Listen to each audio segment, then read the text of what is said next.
Hello, Booktube.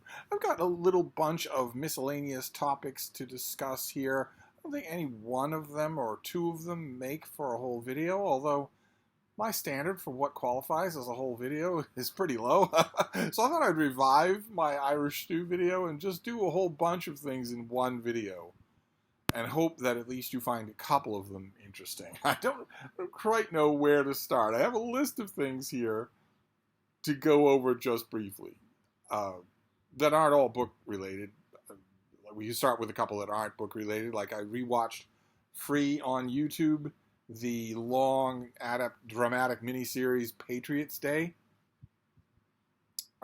with Kevin Bacon and John Goodman and Mark Wahlberg about the Boston Marathon bombing and the fallout, the days after that, when Governor Deval Patrick shut down the whole city of Boston and it basically imposed martial law so that no matter where you were, the streets were empty. And if you came to your window, if you saw armed men with a Humvee and machine guns making their way slowly down your street and you came to the window to look at them, they would get on the loudspeaker and yell at you to get out of the window. Go back in your house and don't even look at them. Naturally, every part of the old Steve, who killed several redcoats as they were evacuating Boston a long time ago, rebelled against that. Who the bloody hell are you to tell me what I can and cannot look at under any circumstances? But this show dramatizes all of those events, including the finding of the surviving gunman, the surviving bomber, Dzhokhar Dozeyev, who is now in prison on death row. I watched the whole thing. I don't know why I did. The subject is very raw to me. The explosion took place directly across the street from my library. It took place directly underneath a upper story space that I know very well, and I know the people there. I know the vendors there. I know the library there. If I had gone to the marathon that day, I would certainly have been standing in that area. I wouldn't have gone anywhere else to watch the runners finish. So it's a sensitive subject to me. It's still a raw subject to me. So I don't know why I watch this thing, especially since the show goes out of its way to be gory in some places. But I confess, this time around, I doubt I'll ever watch it again. But when I was watching it, I was struck by, a number of things. Number one, Kevin Bacon. I don't think anybody considers Kevin Bacon to be a great actor. He seems like a fun guy, a genuine fun guy. I don't think anyone considers him to be a great actor, but even if you're not a great actor, there's a difference between doing a role and just simply phoning things in, and I thought he was just simply phoning things in. Same thing with John Goodman, who looks like hell in a wheelbarrow and is capable of a whole bunch of good work. He's considerably better an actor than anybody in this show, but could you tell here? No. Instead, the whole thing is just one horrible Boston accent after another. All these LA actors trying to do a Boston accent, much less regional Boston accents. Worst of all, though, the thing that mystified me about Patriots Day is that the worst Boston accent in the whole thing is Mark Wahlberg, who's from here. I didn't get that at all. His is the most grating Boston accent of them all. So that's one thing. I watched Patriots Day. Not that anyone's going to be interested. Maybe a couple of people will be interested. Another thing that's in the news dovetails with a book. A lot of the things that I'm going to talk about deal with books. An item that broke in the news just recently dovetails with a book that a friend of mine is working on. In fact, he's had to go back to the drawing board because he's got to include this. He was right on the edge. You writers out there will know he was right on the edge of being done with his manuscript. And it's already under contract. So he was looking forward to that day. He was going to celebrate that day. And all of a sudden, the rug gets pulled out from underneath him because a prosperity gospel fundamentalist preacher, Robert Morris, from Gateway Church in Texas, revelations came to light and he had to resign. Revelations that he had sexual relations for years with an underage girl and lied about it. And we don't know what the fallout will be here. I predict that there'll be none. I don't know if he'll ever come back to public life, but Gateway Church will be invulnerable. No one will leave it. the beating heart of the American fundamentalist movement, the Christian fundamentalist movement. And Gateway Church is the biggest of them all, so it was certainly the heart of that movement.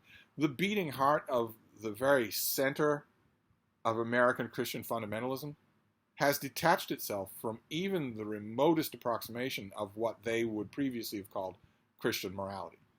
They've had to do that because they support Donald Trump, who is not only America's first very definite atheist president, but also a convicted felon, an adulterer, a liar, a thief. They've thrown in with him, in fact, large portions of the American fundamentalist Christianity now worship him in preference to Jesus. His name comes up first in their services. And in private, Jesus doesn't come up at all anymore. They just worship Donald. Given that the fundamentalist movement, especially at the heart of the Bible Belt here in the United States, has divorced itself from the question of morality, I doubt that the downfall of Robert Morris will have any effect on Gateway Church or fundamentalism, the prosperity gospel writ large. But it does affect a book, because I was looking forward to this book in a couple of years, and now who knows how long it's been delayed. Robert Morris is going to be a big chapter in every history of American fundamentalism in the 21st century that gets written from now on, regardless of what happens to him. So that's I guess a book-related thing, I suppose. Another book-related thing would be the New York Times. Thanks to David Murphy, I subscribe to the New York Times. I get the Sunday Times on the front doorstep as a print paper every Sunday.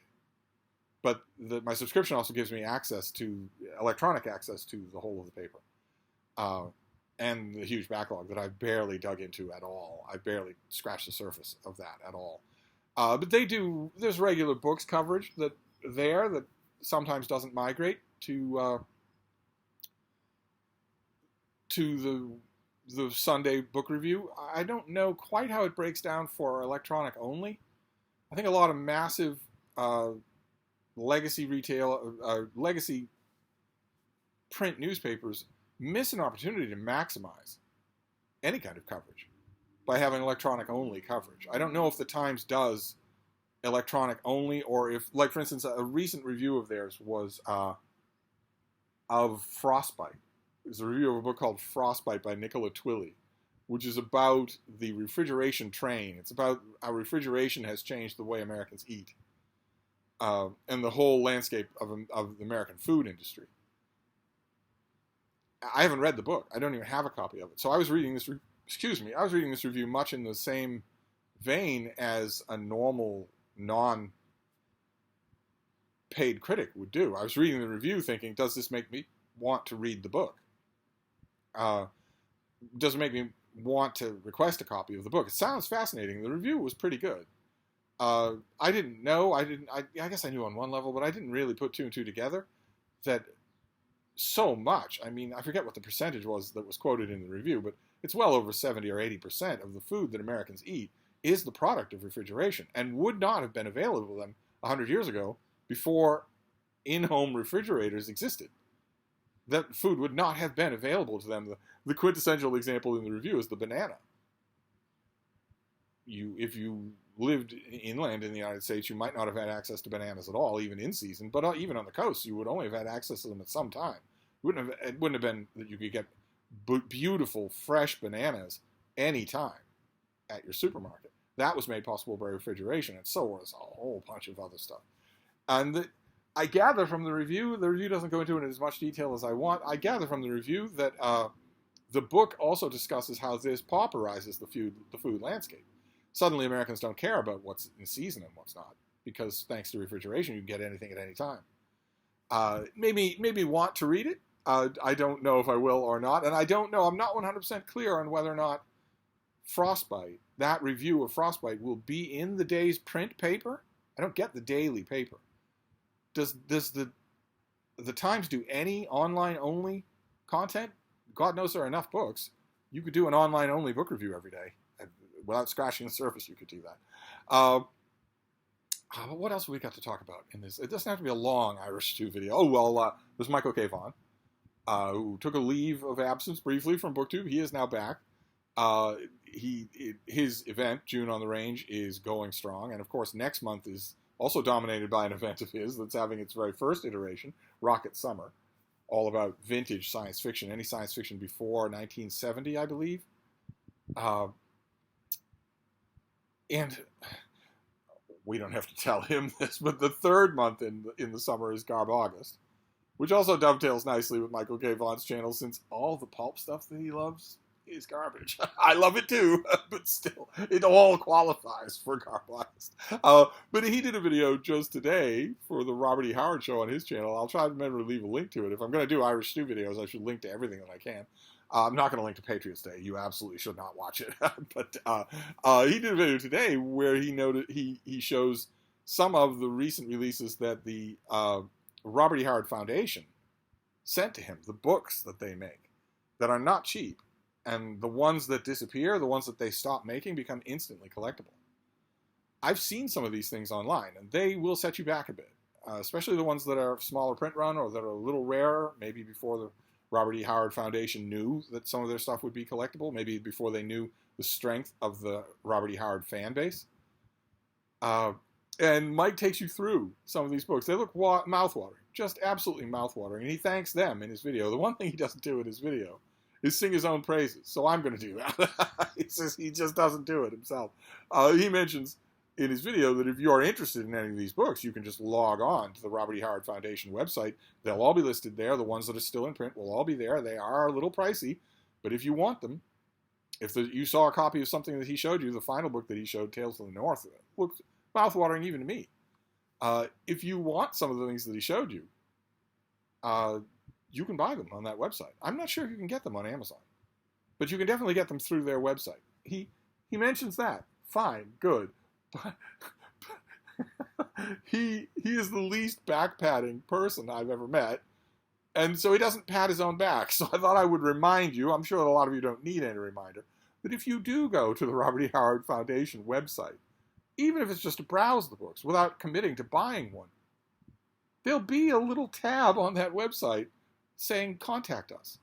Feel free when you're there to drop them a line, a quick email saying, you sent out a package of books recently to a YouTuber named Michael K. Vaughan. I love his channel. We all do. I saw the books on his channel, and he did a great job. You picked the right person to send these books to. Please send him everything. And if you go to the Robert E. Howard website and you want to buy something, make extra sure that you leave a note saying not only that, thank you for sending those books to him on his channel. Please send the next batch you have so that he can show them to us. This was wonderful. You couldn't pick a better, more knowledgeable person to share this with. In addition to saying that, if you buy a book from them, be extra sure to leave a note saying, I am buying a book because of his video. He isn't going to do that. He isn't going to toot his own horn, but I get to toot his own horn, so feel free to do that. You have to remember, that's the world we live in. Places put up contact us signs, little buttons, on their websites everywhere. Nobody ever does it.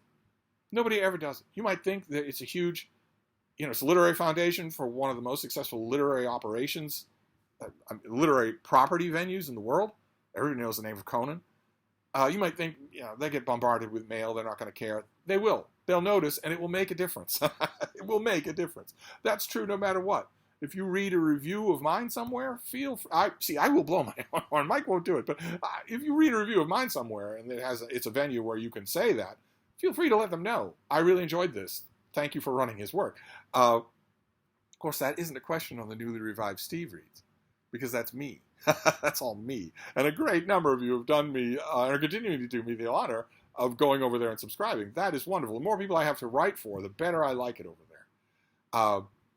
But when you go to the Robert E. Howard Foundation website, feel free to mention Michael K. Vaughan's name. Let them know that they did a good thing by sending him those books.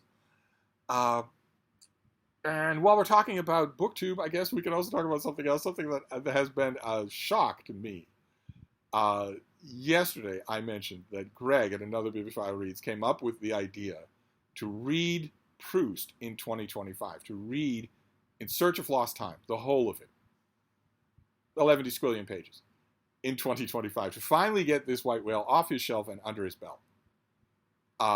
He made that video, and I just smiled from ear to ear when I saw it. I've read Proust. I've dragged through him. I read him enthusiastically at first. I was enthusiastic to dig into it a long time ago. I read him and thought, well, this is supposed to be one of the greatest things ever written. Surely this can't be Ulysses all over again. And it kind of was. I didn't hate it the way I hate Ulysses. I didn't get any of the sense that Proust was an a-hole, a posturing a-hole like I do James Joyce. But I didn't like it at all. I felt, what is this? What is happening here at all? And then I let years and years and years pass. I read it again and didn't like it any better the other time. So I was grinning from ear to ear when I saw that announcement, thinking I don't make any plans from one year to the next, so I look at 2025, and as far as I'm concerned, it's not going to happen. I don't know if I'll be here. I don't know what I'll be doing. Don't know what I'll be reading. Can't commit to anything like that. But I can dream. I was looking at that event and thinking, wouldn't it be incredible if this caught on? And a whole bunch of booktubers did this. Because it's the white whale for a lot of people. It's sitting there on the shelf for a lot of people. Thinking, yeah, someday I'll get to this. And I was amazed at the response that I got. I made a little signal boosting video for Greg's event, and I was amazed at how many responses I got. I'm still getting them. Just my inbox completely full of responses. My Voxer completely full of responses. And the comments field to that video completely full of responses. Of people saying, no, don't do it. You'll never get that time back. I've done it. I hate it. I'm definitely in for this. It has been hovering over me forever and ever. And the point I made yesterday, I'll make again today. You're never going to have better company to go through this with than Booktube. And I'm not saying that because I'm saying that the people participating in this thing are all extra knowledgeable about Proust. I'm saying, you know what I'm saying. I'm saying these are friends of yours and also active, fun, great readers. You're never going to have a better group to read this in than now. And I had a lot of people in my inbox saying that, now surely, next year surely is the time. If we're all here and we're all alive, I hope you'll do it. I hope you'll participate. I hope everybody else will. I got a lot of emails along those lines. A lot of comments the comments on the video are hilarious. Actually, a lot of my emails were also hilarious. People have been really funny about this. And I'm amazed that I have had so few of the kind of comment that I was expecting I'd be buried in. I was expecting that I'd be buried in pedant commentary, in snobs and chin strokers. Proust. Let's discuss the most efficient heuristic, little Steve, tiny little boy Steve.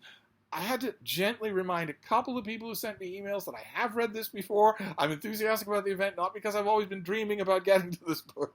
I had to gently remind a couple of people. No one has since I made those reminders. No one has written back and said, well, so you say. Maybe I have finally trained even the pedants on this channel that they're going to get back a giant shovelful of burning hot sulfur if they do that. I will not tolerate condescension. I absolutely will not tolerate it. Maybe I've trained, or maybe those people have just left. They realize this is just a friendly community and they're not welcome. But I was amazed at how few Pretentosaurus comments I got. It was mostly just lots of fun. And some of the comments were really, really funny. You can see some of the comments to that video, but also some of my emails were really funny. And I wanted to comment, I wanted to annotate just one of them. One person sent me an email. The subject line was, the thought of reading Proust in 2025. And the body of the email was the ultimate Steve in-joke. I had to double check to make sure it wasn't David Murphy who sent it. One of you must be paying really close attention. Because it was the body of the email was the ultimate Steve in-joke. It was simply one line. Lo, there do I see my father. Now, it's all right if you don't get that. But that is, I cackled out loud when I read that. Because that perfectly encapsulates the idea of being a lone warrior facing unbeatable odds. I saw that line and thought, somebody is paying close attention to my videos. Lo, there do I see my father. And I confess, I have something of the same reaction when I think about trying this book again. Not for the first time. Okay, you newcomers to the channel, it'd be nice if you'd stop insinuating or saying outright, oh, little Steve, you're going to like it. Just be sure to plug along. Don't give up after 100 pages. I realized I got a lot of great emails. Only a couple of them sounded that note. I shouldn't be letting the couple dominate. Nevertheless, it'd be great if you didn't adopt that tone. But that was hilarious. That was the funniest comment of all. And it made me think, the sheer number of responses that I've gotten makes me think there might be something to this event. I think Greg might have a winner on his hands. And I don't have any say in the thing. I can't commit to being a part of it or even watching it. I know that if and I shouldn't, by that account, I shouldn't be in any planning session of any kind. But I would do it slow, nice and slow, low commitment, so that people will actually do it. And I would love it if 100 booktubers agreed to do this thing. I would love it if that were true. And I think if it were low commitment, they might. But anyway, that I wanted to mention low there. Do I see my father? Because that just cracked me up. And I guess we can finish up an Irish stew with some books. Some recent books that I read. I've got some pictures here for you. One is by Lawrence Wells. It's Ghostwriter. This is a Shakespeare book that's coming up this summer. It's really, really good. Technically, on the surface, it's about one particular researcher and his eccentric patroness. But it ends up being about a lot more than that, including large chunks of it about the so-called Shakespeare authorship controversy, which is exactly why, that's exactly my line of country. I just love that subject. It's not often done well, but I love it. I thought it was fairly well done in this book. This was just antic Shakespeare writing. We'll get, in any given publishing year in the United States, don't idea what it's like in the UK. But maybe Jack Edwards will get a couple of review copies, and we'll be able to know, since he's opening his mail and showing you review copies that he gets. Is there a UK version of me who gets this stuff from publishers because he's a reviewer, instead of because he's got 2 million followers on YouTube or how many on TikTok? Is there? I don't know if there is. Would Stephen Andrews be the closest thing? He doesn't get copies from publishers, though, does he? I need to go looking for more UK booktube channels, even though they all hate me. Stephen Andrews doesn't, but most UK booktube channels hate me, almost like it's in the contract. But I don't know about the UK publishing world, but I know in the US publishing world there are only about 4 Shakespeare books like this in any given year. Antic general studies of some kind or another that take up some angle or other, that aren't scholarly dissections of the history of the plays or whatnot. And this was the best one I've read, the only one I've read so far this year, I think, and I loved it. I just loved it. So it certainly beats the only other popular release Shakespeare book that I have read so far this year was horrible. I won't even call it dog crap, because Frida and I stop religiously at dog crap because it's very interesting. The book, the straight acting was, oh my God, just awful, just awful. It was, but this was quite good. Then there's this thing. This is by Savannah Mandel. This is Ground Control. How's that for a cover, huh? This is the author's. It starts off being the author's impassioned case against funding human space exploration. And a lot of the tacks that it takes about that will be very familiar to any of you who are of a certain vintage here in America. I have been watching the American space program for a long, long, long time. I am a NASA junkie. And so I am very familiar. It was very popular in the 60s and early 70s. I'm very familiar with the objection to the whole idea of funding space travel, which is that money could be used elsewhere. It could be used to help people right here on the ground. It could be used to help people, as we said in the 70s, in the ghetto. It could be used for social programs and whatnot. Defenders of space exploration, of course I've always been one of them, have responded by saying, A, it's not that much money. For what you're thinking, it's not that much money. And B, it wouldn't ever get to the ghettos or the food markets or the educational system. It wouldn't get there, and you know it. There's no way for one division of the government to turn down funding and also say where they want it to go instead. It would go to missile systems. And C, exploration is, this was always the hardest case to make back then in the 70s. Exploration is in human nature. There is something incredibly uplifting for all of us, including poor people in the ghetto, what we used to call the ghetto. There's something uplifting for all of us about watching a man walk on the moon. Or a space shuttle, unless it explodes. I mean, we have a collective wound then too, and I think the 30,000-foot view would be that even those collective wounds have an upside. Yeah, horrifying. You wish they hadn't happened, but there's something we all suffered together. They bring us together. There are intangibles, in other words, in addition to say nothing of the practical benefits. There are a huge number of practical benefits that NASA is absolutely terrible at touting. But they do a bad job. They're like Michael K. Vaughan. They do a bad job of singing their own praises. But that's what this book starts off as being. Those are the objections. Most of them time-honored objections to this. Don't do it. It's an extravagant waste of money for a tiny, insignificant thing. But the book really intrigued me because it goes on from there. It digs deeper than that. This is one of those books I can tell right away. Like Planta Sapiens last year, this is one of those books that's going to stick with me all year long. I'll be rereading it. I can't wait to get a finished copy. A physical copy of any kind would be good. This is going to stick with me. And I think it will stick with you too. You should definitely get your library to pre-order a copy of this thing, especially if you're interested in space travel, in space exploration. Whether you've watched, various space missions, or you keep up to date on launches, like to watch the countdowns, or whether you, like any other sane person, wishes that Elon Musk would emigrate into space, preferably alone, preferably without enough oxygen. No matter what your connection is, if you're interested in this subject at all, definitely pre-order this at your library. Or if you want to do the author a solid, pre-order the book. I don't know. I can't always tell, and I don't quite know what kind of coverage this is going to get, but it's very, very thought-provoking. If it had been just a 1970s lefty critique of spending money on space travel, it would have been just that, which is what I thought it was at the beginning of reading it. It wouldn't. I would respect the author's passion. I respected those arguments when I heard them 50 years ago. But I wouldn't agree, and it would be kind of boring. But this is more than that. So I strongly recommend it. And this next one is actually a recommend as well. This is by Tyson Reeder. I don't know that I've ever read this author before. This is Serpent in Eden. How's that for a cover, huh? And it's all about foreign intervention in early U.S. politics, right after the War of 1812. During the War of 1812 and right after. Foreign bodies coming in and trying to cantilever all kinds of influence and even money in a country that had none. Mainly President Madison. And it's, I don't know what I was expecting, but this was wonderful. Just wonderful. And not least as an incredibly good portrait of President Madison. I don't know that I've read smarter stuff on Madison in the last 20, 30 years than this book.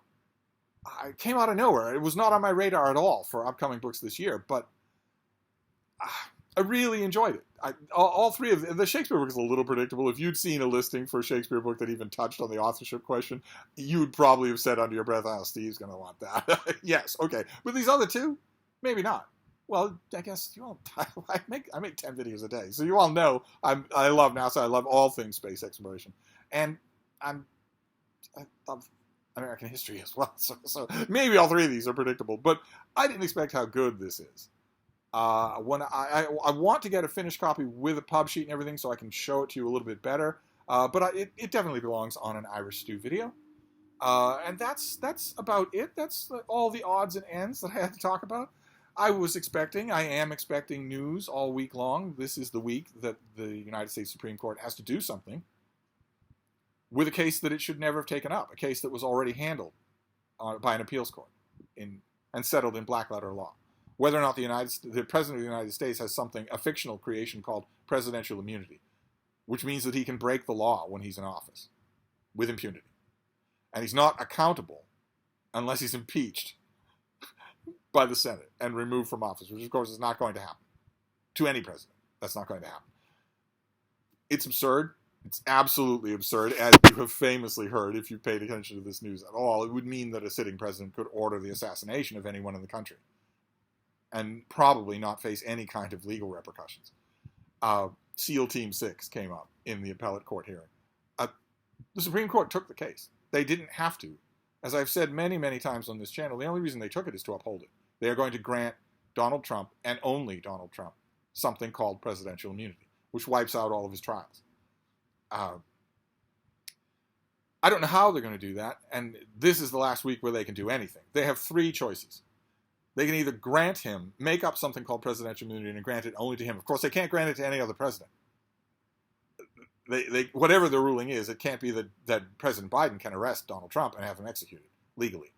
That can't happen. It can't be any future president in case fascism does not prevail. So it has to be just him. which is blatantly illegal. That's why I've been making all the talk that I've been making on this channel about state legislatures, state Supreme Court simply ignoring the Supreme Court, the U.S. Supreme Court, because they're going to have to do it. If the court rules that way, if they say, yes, the president is a king, an emperor, then state courts are going to have to say, no, he's not. And if he sets foot in Massachusetts, we'll arrest him. And you don't like that, well, the Supreme Court, you can come and enforce it, as the saying goes. That's one approach. Or the court can say, no, presidential immunity is null and void. There's no such thing. It's not a real concept. But this is the Trump court.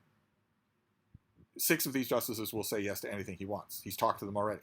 They've talked to him on burner accounts. Or they can punt it back down to the lower court. A couple of questions that we have here. Take your time.